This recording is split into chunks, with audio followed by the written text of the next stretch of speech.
And in March, when I heard about the virus, I left Edmonton as fast as I could, and I left for high-level Alberta. I just found an Airbnb, and I said to my wife, we got to hide from this thing, man. 100 million people dead. And so when I went up there, my wife got mad that I brought in these boxes from Amazon and didn't sanitize it. She also got mad that I went to A&W and I ordered burgers because I love burgers. And she's like, they're putting us in danger because this is too risky, like 100 million dead, like we could be next.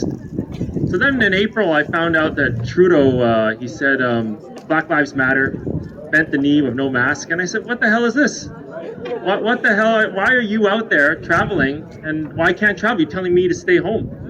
So what I did is I said to my wife, let's start traveling. So the first place we did is we went to southern BC. We went to Crow's Nest Pass. Then we went to Nelson. Then we went to Vancouver. And then we went to Vancouver Island and spent a week there. And then we took a boat up to Prince George. And then we went all the way up to Stewart, BC, which is on the border of Alaska. And then I found out my grandma passed away at 95 years old. And she passed because of the COVID restrictions. Because as an old lady, you know, people don't come and feed her. She doesn't know what the hell's going on.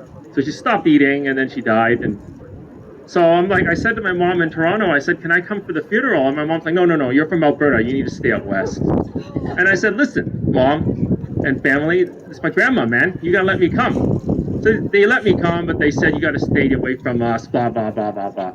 So I did go to the funeral, but then when I said to my wife, I said, you know, why don't we go traveling international? Let's do the big taboo.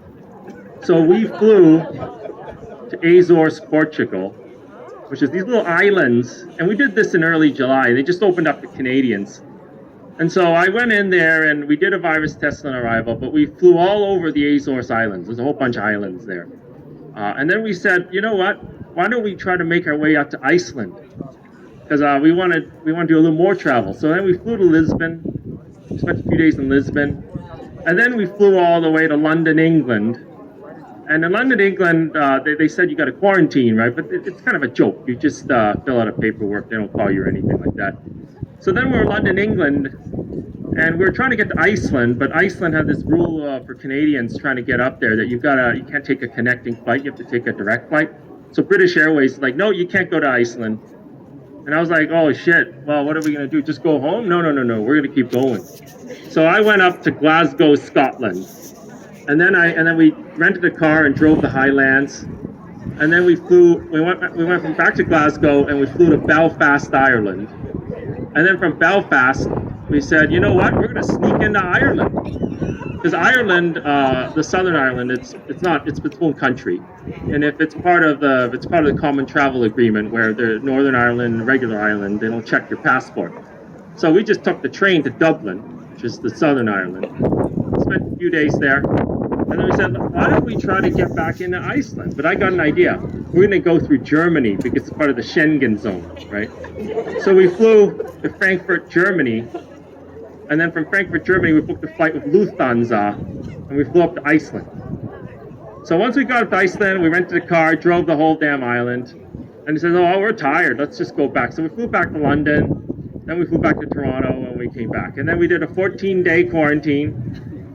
And then after the 14 days, I was like, you know what? We're not done yet, man. Like, it's just getting started. So then I saw, okay, we're going to go to Alaska. We're going to go to Alaska. But that's the USA. That's like the virus capital, man. I don't know. So because I told my wife, you know, like, look, we've already been on like 20 flights. What's another few more? So she agreed. And we flew from Edmonton to Vancouver, Vancouver to Seattle. And yes, you can fly to the U.S. You can get into the U.S. through the plane. And they let us through, no problem. So we went to Seattle.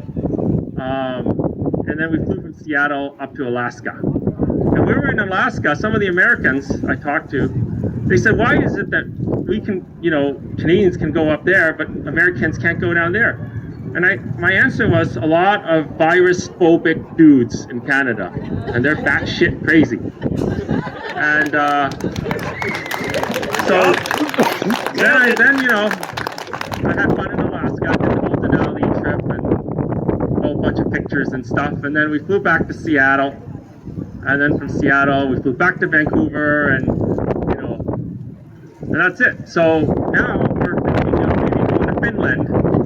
If the ski hills start shutting down this winter, I don't know how many people ski here, but if you ski, come talk to me. But anyway, if you, the skiing thing is, if you're gonna screw up the ski hills and shut those down, that's okay. We're just gonna go to Sweden and Finland and ski there with no mask on, because I'm not wearing a mask skiing. Amen.